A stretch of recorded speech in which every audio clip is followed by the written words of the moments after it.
Olá, queridos alunos, tudo bem com vocês? Aqui é a professora Nayara de Ciências e nós vamos fazer hoje uma revisão das semanas 1, 2, 3 e 4 do nosso Plano de Estudos Tutorado, o PET, do sexto ano do Ensino Fundamental, volume 1, que foi trabalhado no período de 18/5 a 12/6.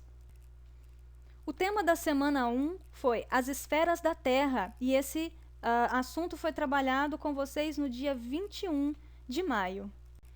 Nessa aula, nós aprendemos que a estrutura externa do nosso planeta é dividida em esferas. São 4 esferas, vamos conhecer cada uma delas. A litosfera, também chamada de geosfera, é uma camada sólida mais externa do planeta formada por solos e rochas. A hidrosfera é o conjunto de toda a água do planeta. A água presente nos oceanos, nos rios, nos lagos, água congelada nas geleiras, no interior dos seres vivos, os vapores de água, etc. A atmosfera é a camada de gases que envolve o planeta, inclusive é na atmosfera que está presente o oxigênio que nós captamos através da respiração. E a biosfera, que é o conjunto de toda a vida do planeta. Então, o conjunto de todos os seres vivos que habitam as 3 esferas anteriores fazem parte de uma esfera chamada biosfera.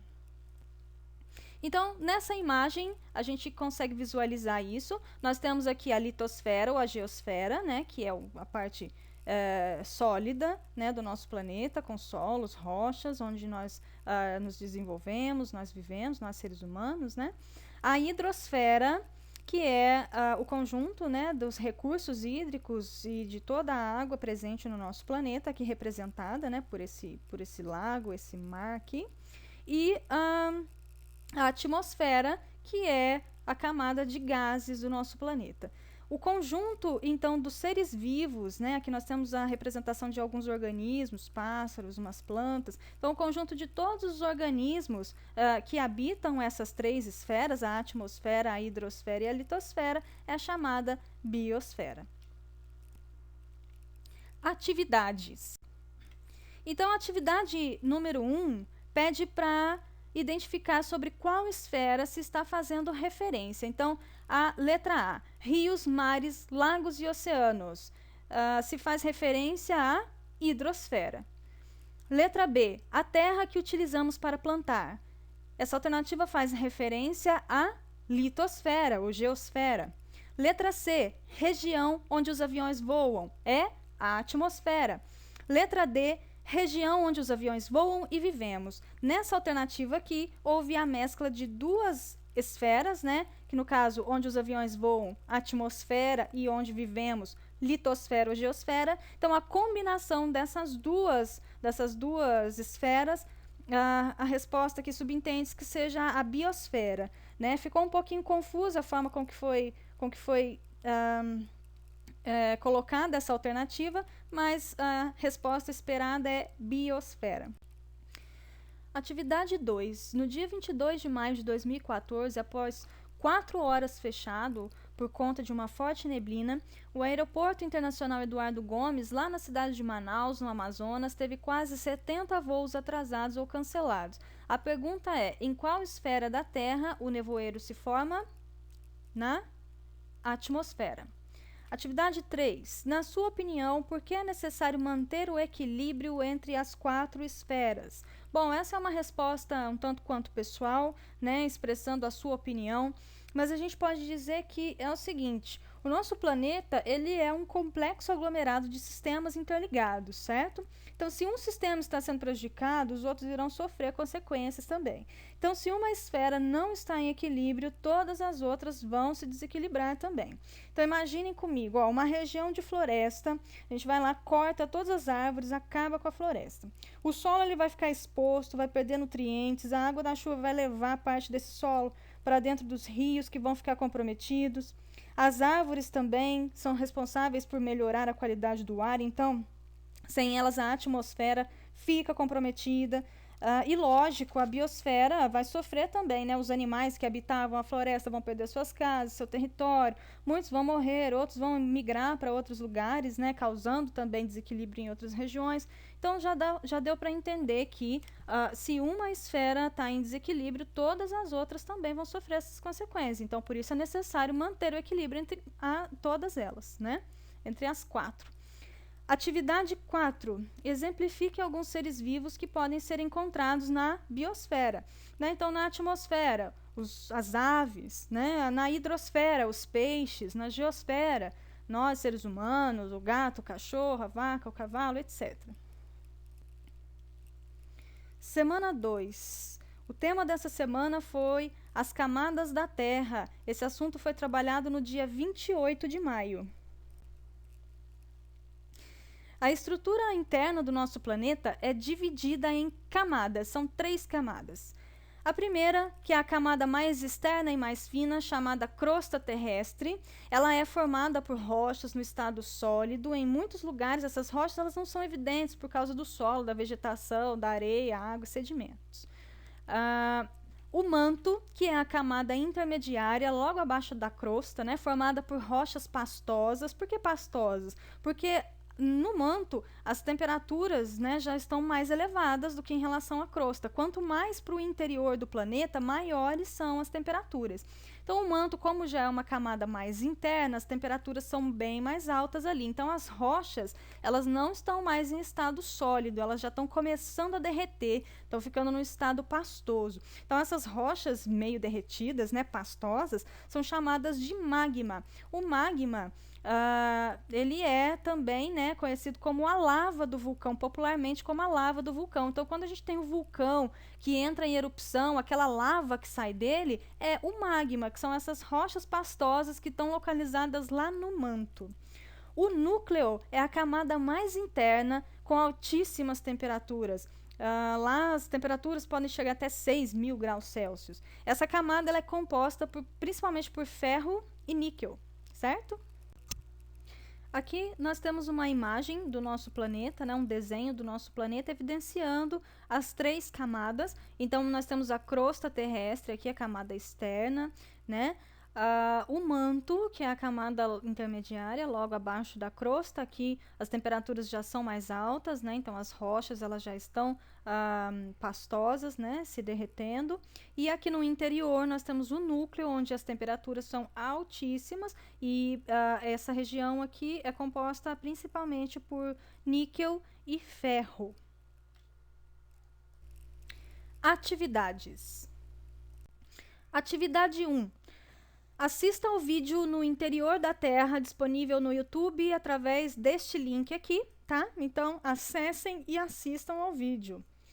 Atividade 2, aplicando seus conhecimentos. Letra A, relate como você esperava que fosse o interior da Terra. Então, aqui você vai relatar, né, como que você imaginava que fosse o interior do nosso planeta antes de estudar, de conhecer as camadas internas da Terra. Letra B, cite as características da crosta terrestre e sua composição. Então, a gente pode falar que a crosta terrestre é a camada mais externa e mais fina, né, composta por rochas sólidas.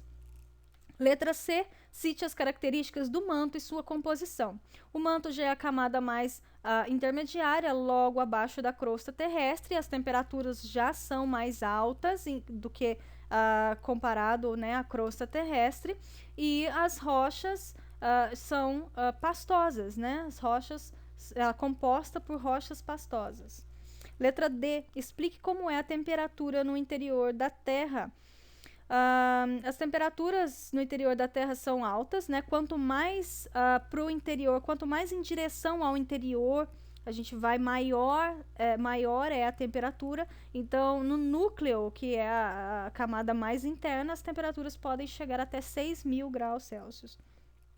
Letra E, elabore um desenho no seu caderno, a Terra por dentro. Então, você vai fazer um desenho, né, do nosso planeta, evidenciando as 3 camadas, crosta, manto e núcleo. F, relate as ideias principais abordadas no vídeo. Então, depois que você assistiu o vídeo lá da atividade 1, você vai responder aqui na letra F, né, relatando as principais ideias abordadas no vídeo. Letra G, realize uma pesquisa utilizando a internet, enciclopédias, livros didáticos, entre outras fontes sobre a Terra por dentro, crosta, manto e núcleo. Anote aqui a fonte de pesquisa e o que você considerou interessante. Então, na letra G, você vai pesquisar, né, sobre a Terra por dentro, vai anotar o que você achou interessante nessa pesquisa e qual foi a fonte, o site, o livro que você pesquisou. Semana 3. O tema foi tipos de rocha e esse assunto foi trabalhado no dia 4/6. A semana 3, ela já começa com uma pergunta que é o seguinte: você saberia responder por que dizem que toda pedra é uma rocha, mas nem toda rocha é uma pedra? Para poder pensar sobre isso, a gente precisa primeiro entender alguns termos importantes, ok? Vamos lá. Primeiramente, o que é um mineral? Mineral, ele é um sólido natural formado por processos químicos ao longo de muitos anos. Então, exemplo, ouro, cobre, prata, calcário, granito, diamante, ferro, etc. Essas substâncias não são rochas, são minerais, certo? Então, esses exemplos que eu dei aqui são daqueles mais conhecidos, né, muito utilizados no nosso dia a dia, mas existem inúmeros outros tipos de minerais. Então, essas substâncias, esses minerais, né, são sólidos formados naturalmente no nosso planeta, através de processos químicos, né, que acontecem ali na natureza, ao longo de milhares e milhares de anos, certo? Rocha. O que é uma rocha? É um agregado natural desses minerais. Então, quando dois ou mais minerais se unem, se agrupam, né, se combinam, eles dão origem ao que nós chamamos de rochas. Então, geralmente, rochas têm, né, grandes extensões. Aqui tem um exemplo numa imagem de uma montanha rochosa muito bonita, né? Então, rochas são agregados naturais desses minerais, dois ou mais. E uma pedra. Pedra, na verdade, é uma palavra popular para se referir a fragmentos soltos de rochas. Então, um pedaço de uma rocha, um pedaço solto, né, de uma rocha é uma pedra. Um pedacinho de rocha é uma pedra. Então, agora fica mais fácil da gente imaginar aqui, da gente pensar sobre essa pergunta, né? Você saberia responder porque dizem que toda pedra é uma rocha, mas nem toda rocha é uma pedra? Na verdade, toda pedra é uma rocha, né? Porque toda pedra é um fragmento de rocha, um pedaço isolado de uma rocha. Mas nem toda rocha é uma pedra. Na verdade, gente, nenhuma rocha é pedra. Pedra é um pedaço de rocha, um fragmento de rocha. Só isso, tá? Seguindo.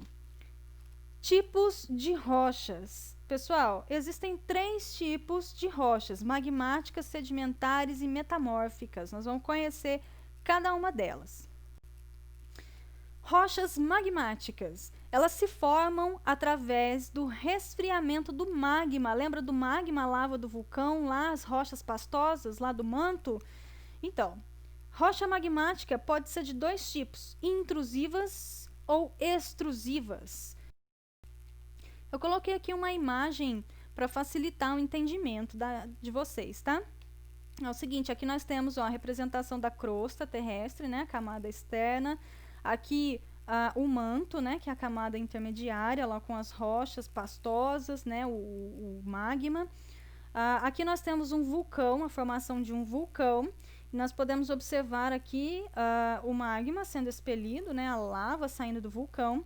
E aí, quando essa lava ela é expelida aqui para a superfície, ela vai resfriar, a tendência a resfriar, né? Essa rocha quente, né, pastosa, vai resfriando e vai se solidificando. Então, o resultado do resfriamento desse magma é a rocha magmática. Se o magma ele sai do vulcão e resfria aqui na superfície, nós temos a rocha magmática extrusiva, que se formou do lado externo do vulcão, né? Um exemplo de uma rocha extrusiva é o basalto. Tá vendo? Aqui é uma imagem de um fragmento de basalto, que é uma rocha magmática extrusiva que se formou pelo resfriamento do magma na superfície terrestre. Agora, se esse magma ele começa a resfriar aqui ainda no interior, né, nas camadas mais interiores do solo, né, dentro aqui da crosta, ele vai originar uma rocha magmática, só que do tipo intrusiva, certo? Um exemplo aqui é o granito. O granito também é amplamente utilizado, né, na construção civil, para fazer pia de cozinha, para fazer tampo de mesa de cozinha, né? Então o granito ele é uma rocha magmática intrusiva que se forma nas camadas internas ainda, né? Então isso é a rocha magmática, a diferença da intrusiva e da extrusiva, ok? Rochas sedimentares se formam pelo acúmulo de partículas, sedimentos, né, de outras rochas no interior de rios e valas que sofrem ação da pressão e temperatura ao longo de milhares de anos. Uma curiosidade sobre as rochas sedimentares é que no interior delas que são mais comumente encontrados os fósseis. Aqui eu trouxe uma imagem para facilitar o entendimento de vocês sobre a formação das rochas sedimentares. Então, primeiramente, nós temos aqui uma cadeia de montanhas rochosas, certo? Essas rochas, elas vão se desfragmentando, se desgastando ao longo do tempo pela chuva, vento e outros agentes.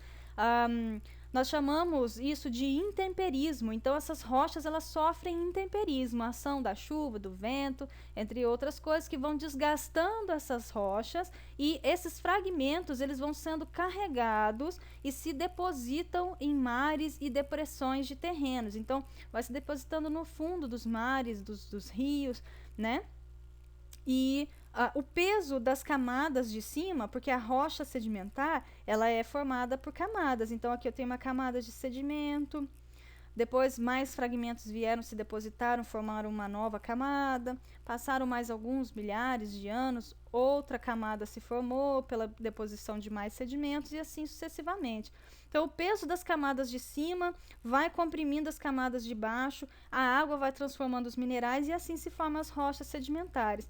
Tudo isso leva milhares ou até milhões de anos para acontecer, certo? E também é entre essas camadas aqui em que são formados os fósseis. Então, os organismos que vivem nessas regiões, né, vão morrendo e se depositando também aqui entre essas camadas. Depois, com o passar dos anos, eles vão sendo soterrados, né, e o processo de fossilização, então, acontece dessa maneira. Aqui nós temos o exemplo de alguns fósseis de alguns organismos, né, que foram encontrados no interior de rochas sedimentares. Então, os fósseis eles são importantes para ajudar a gente a entender, a conhecer, né, a história do planeta, a história de formação do nosso planeta, de fatos que aconteceram milhares, milhões de anos atrás, né? Então, através dos fósseis, a gente consegue conhecer um pouco sobre essa história e entender o que aconteceu, né? Então, as rochas sedimentares abrigam a maior parte dos fósseis. Rochas metamórficas são formadas pela transformação de quaisquer outras rochas já existentes através da ação da pressão e altíssimas temperaturas. Geralmente ocorrem nas camadas mais internas da crosta terrestre. Pessoal, então pensa numa rocha que já existe, uma rocha magmática, uma rocha sedimentar. Essa rocha, às vezes, né, pela ação de fenômenos naturais, são levadas para camadas mais interiores da crosta terrestre e lá sofrem ação de pressão e altas temperaturas ao longo de milhares de anos. Então, essas rochas elas vão se transformar, elas vão sofrer o metamorfismo, certo? E vão se transformar num novo tipo de rocha. Então, são chamadas rochas metamórficas. Então, aqui eu trouxe alguns exemplos de rochas metamórficas para vocês. Aqui nós temos uma rocha original, por exemplo, o argilito, né, que é uma rocha original. Sofreu metamorfismo, ação de temperatura e pressão ao longo de milhares de anos, e esse argilito ele se transformou numa outra rocha, né, uma rocha metamórfica chamada xisto. O granito, né, como a gente viu, o granito é uma rocha magmática formada pelo resfriamento do magma, só que ela é intrusiva, né, que ela se forma no interior das camadas, né, mais internas da Terra. O granito ele sofre o metamorfismo e se transforma em gneiss, que é uma rocha metamórfica.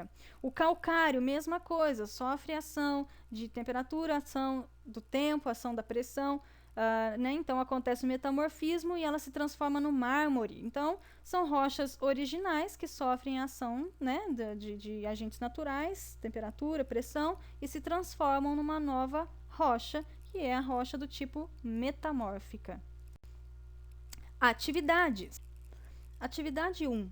Como são classificadas as rochas originadas a partir da transformação de outras rochas devido à ação do calor e da alta pressão nas camadas mais profundas da litosfera? A gente acabou de falar sobre elas, são as rochas metamórficas. Atividade 2. Como são chamadas as rochas constituídas pelo acúmulo de partículas vindas de outras rochas que sofreram intemperismo? Intemperismo é aquele fenômeno, né, que acontece devido à ação do vento, da chuva, que vão desgastando as rochas. Então, quais são as rochas formadas pela deposição de sedimentos, né, no fundo de oceanos, mares, rios? São as rochas sedimentares. Atividade 3. Os fósseis são restos ou indícios de seres vivos que viveram em outras épocas e que foram preservadas de maneira natural ao longo de milhões ou até bilhões de anos. A descoberta e coleta de um fóssil é muito importante para o estudo de um período da história do nosso planeta. Em que tipo de rocha geralmente são encontrados a maior parte dos fósseis? Nas rochas sedimentares. Atividade 4. Que nome recebem as substâncias naturais que compõem o magma? Bom, na verdade a gente pode considerar que o magma ele é composto de minerais, né? Porque o magma é uma rocha pastosa, uma rocha ali meio derretida, né? Devido às altas temperaturas.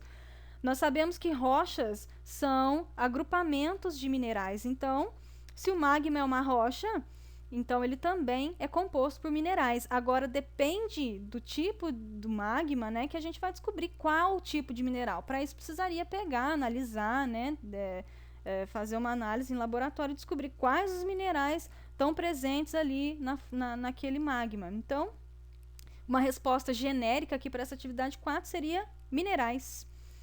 Atividade 5. A estátua do Cristo Redentor, localizada no topo do Morro do Corcovado, no Rio de Janeiro, foi construída sobre uma estrutura de concreto armado e revestido em pedra-sabão. Essa rocha foi escolhida por ser de fácil manipulação e ter resistência aos agentes naturais, já que foi resultante da modificação de outras rochas submetidas a altas temperaturas e pressão elevada. Com certeza podemos dizer que a pedra-sabão é um exemplo de que tipo de rocha? Pessoal, uma rocha que sofreu a ação de altas temperaturas e pressão. E é uma rocha que foi modificada. É uma rocha metamórfica. Pedra-sabão é uma rocha metamórfica, beleza?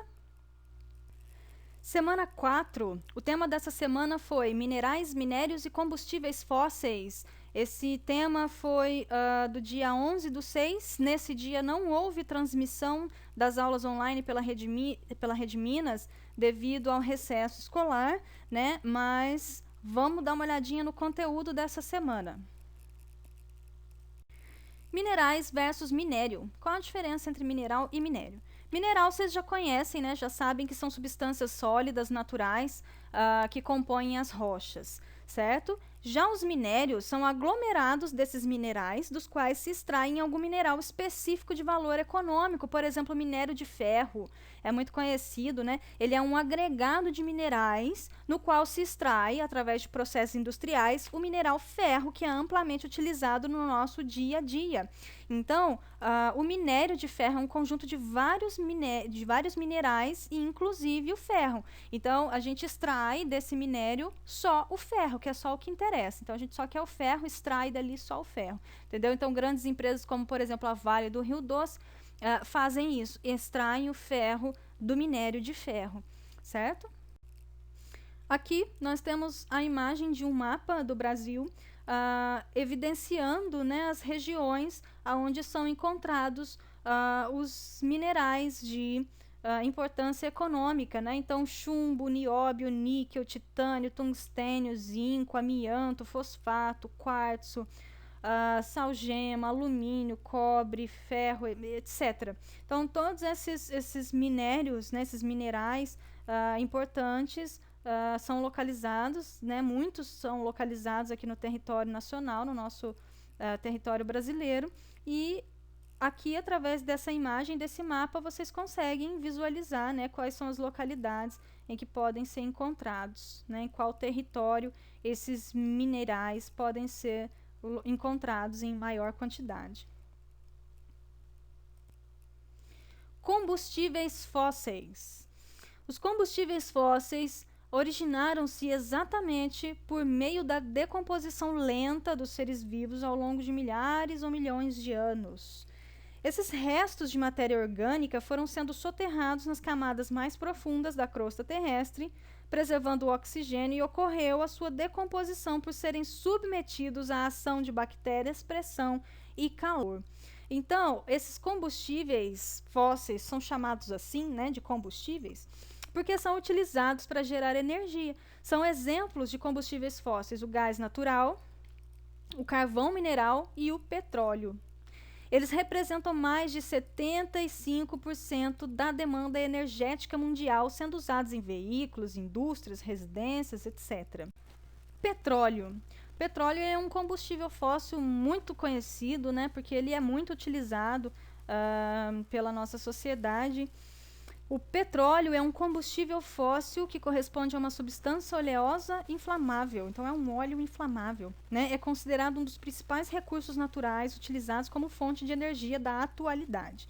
É originado a partir da decomposição de seres vivos, que acaba por se acumular nas camadas mais profundas da crosta terrestre ao longo de milhões de anos. É um recurso não renovável, pois demora milhões de anos para se formar. Pessoal, a diferença de um recurso renovável e um não renovável. Um renovável é aquele que se renova. Eu posso utilizar, que não tem perigo dele acabar, porque ele vai estar sempre se renovando. Um exemplo é o vento. O vento é um recurso que pode ser utilizado para gerar energia, né? Energia eólica. Então, não tem perigo de o vento acabar, né? Então, ele vai estar sempre se renovando. Ele é um recurso renovável. Já o petróleo, ele demora muito tempo, milhares de anos para o petróleo poder se formar. Então, eu posso utilizar o petróleo, mas se eu utilizar, ele vai acabar e eu vou ficar sem, se ele acabar, né? Porque ele não se renova, ele não se renova facilmente, demora muito tempo. Então, ele é considerado não renovável. E então, os recursos não renováveis, eles têm que ser utilizados com muita sabedoria, muita consciência, porque se acabar, acabou, fica sem, né? Atividades. Atividade 1, a gente precisa selecionar qual a opção correta aqui para completar, né, o sentido desse texto do enunciado. Então, vamos lá.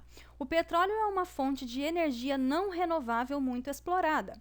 Esse fato pode provocar futuramente uma redução. Porém, esse fato não será definitivo, pois as reservas de petróleo são capazes de se renovarem naturalmente. Bom, as reservas de petróleo são capazes de se renovarem naturalmente, sim, mas isso demora milhões de anos para acontecer. Então, essa alternativa ela não está correta, porque aqui está falando que a gente não precisa se preocupar, né? Porque dentro de pouco tempo, dá a entender que dentro de pouco tempo, né, as reservas de petróleo serão renovadas. Na verdade, isso demora muito tempo para acontecer, e se o petróleo acabar agora, a gente, né, vai ficar sem agora. Não tem como esperar milhões de anos até que ele seja formado novamente, né? Então, dentro do que se pede o exercício aqui, essa alternativa primeira aqui está incorreta. Segunda alternativa. Porém, este fato não será definitivo, pois o Brasil tem tecnologia para produzir o petróleo. Não, gente, ninguém tem tecnologia para produzir petróleo. Ele é um recurso natural, produzido naturalmente por processo lento que ocorre através da passagem do tempo, né? Através de milhares de anos. Milhares, milhões de anos. Então, está incorreta essa segunda alternativa. Terceira. E, consequentemente, um esgotamento do petróleo, pois a quantidade dessa fonte de energia existente no planeta é limitada, já que se trata de um recurso não renovável. Opa, parece que está fazendo sentido. Vamos ver se completa o texto. O petróleo é uma fonte de energia não renovável muito explorada. Esse fato pode provocar futuramente uma redução e, consequentemente, um esgotamento do petróleo, pois a quantidade desta fonte de energia existente no planeta é limitada, já que se trata de um recurso não renovável. Então, ok, terceira opção está correta. Dessa última a gente não precisa nem preocupar, né? Então, alternativa 3. Atividade 2. Analise com muita atenção o esquema abaixo que mostra o processo de formação das rochas. Então, aqui a gente tem uma imagem, né, mostrando um processo, e depois de analisar essa imagem, a gente precisa assinalar aqui embaixo a alternativa que apresenta as legendas corretas para os números 1, 2 e 3. Então, vamos analisar. Esse número 1 aqui, ó, o que está acontecendo no número 1? Dá para ver aqui a evidência, né, da lava do vulcão aqui, do magma, né, e depois aqui essa setinha apontando para o interior do vulcão. Bom, dá para entender que ele está se referindo, né, com relação aos tipos de rochas, dá para entender que esse número 1 aqui está se referindo às rochas magmáticas, que se formam pelo resfriamento do magma. Então, número 1, rochas magmáticas. Número 2, está apontando aqui, eu não sei o que é isso, é a areia da praia aqui, a areia. Então, se for isso, esse número 2 aqui, a gente pode dizer que está se referindo às rochas sedimentares, né? Formada pelos sedimentos, pelos fragmentos de outras rochas que vão se depositando no fundo dos oceanos, né? Dos lagos, dos rios, e originando a rocha sedimentar. O número 3 aqui está apontando, não sei, para essa região aqui embaixo do vulcão e também para essa região aqui próxima do magma. Então, o que eu entendo por esse indicativo é que as rochas estão se formando aqui, né? Essa rocha ela está se formando aqui em camadas mais internas do solo, está sofrendo a ação aqui da temperatura por estar, né, numa região mais interna, mais quente, também da pressão. Então, a gente pode entender que o número 3 está se referindo às rochas metamórficas. Então, vamos ver qual é a alternativa aqui embaixo que corresponde à alternativa 1 magmática, 2 sedimentar e 3 metamórfica. Então, já é logo essa primeira alternativa aqui, né? Número 1 magmática, 2 sedimentar e 3 metamórfica. Primeira alternativa é a correta. Atividade 3. Agora que você já estudou o assunto, você já sabe que a crosta e o manto superior da Terra são formados principalmente por rochas. Sendo assim, tem condições de explicar como ocorreu o processo de formação das rochas, do que elas são constituídas e quais as principais diferenças entre os 3 tipos de rochas. Lembre-se de comentar sobre os recursos minerais e a importância econômica, né? Sua importância econômica. Então, aqui, pessoal, vocês vão colocar aí no caderno de vocês um resumo, né, do que foi aprendido, que rochas são aglomerados de minerais, né, de 2 ou mais minerais. Essas rochas elas podem ser do tipo metamórfica, sedimentar ou magmática. E aí vocês coloquem, discriminem direitinho, né, cada um dos 3 tipos, como elas são formadas, ali as características delas. Falem um pouco, né, sobre a importância econômica dos recursos minerais, né, que são muito utilizados no nosso dia a dia. Um exemplo clássico, né, pode ser o ferro, que é um mineral extraído do minério de ferro, amplamente utilizado no nosso dia a dia para a confecção de várias coisas, para vários processos industriais, né? Ferro ele é importantíssimo. Então, façam um apanhado de todas essas informações e coloquem aqui na atividade 3. Então é isso, pessoal. Essa foi uma revisão, tá? Eu falei direto, né, das 4 semanas, então às vezes pode ser muito conteúdo, pode ser muita coisa, mas lembre-se que você pode sempre pausar o vídeo, você pode voltar ao vídeo, né, para poder entender melhor algum pedaço que não tenha ficado claro, pode assistir de novo e de novo, quantas vezes forem necessárias. Vocês sabem que vocês podem tirar dúvidas, né, diretamente comigo, através dos grupos de WhatsApp, através do e-mail. Então, eu espero que vocês façam as atividades, né, acompanhem direitinho as aulas, para poder aprender, para poder entender todo o conteúdo. E também é muito importante fazer as atividades, enviar e participar, porque é através disso que nós vamos contabilizar a carga horária e também as notas de vocês, né, nesse momento atípico de aulas online. Então é isso, pessoal. Qualquer coisa me procurem, me mandem mensagens, tá? Para a gente poder ir discutindo, tirando dúvidas. Estou aqui à disposição para ajudar todos vocês. Fiquem bem. Tchau, tchau.